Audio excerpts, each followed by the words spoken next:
This is number 64. 64.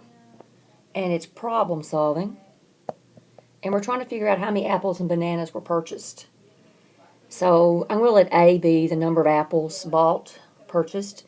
And if you want to figure out how much money was spent on apples, you take 70 cents times the number of apples. That's how much was spent on apples. And I'm going to get a grand total here. That's why I'm putting plus.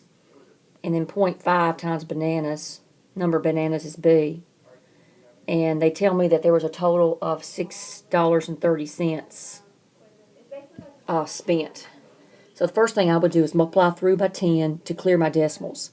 So that would be 7A plus 5B equals 63. And you might look and think, oh gosh, I can't solve this for A or B because I've only got one equation. So what you do is you look at the coefficients on the variables. So I've got a 7 and 5. Does a 7 or a 5 have anything in common with 63? And I say 7 does because 7 will go into 63. So let's move that 7A to the other side. So it's going to be 5B equals 63 minus 7A. And now let's take that 7, factor out a 7 on the right-hand side. So that's going to be 9 minus A. And let's solve for B. So that's 7/5 times 9 minus A. Now the number of bananas bought has to be a whole number.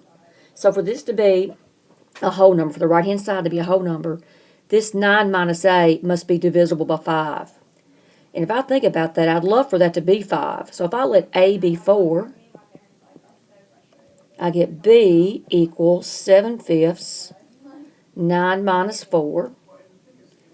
I'm going to come back up the top. So that's B equals 7/5 times a 9 minus 4, which is 5.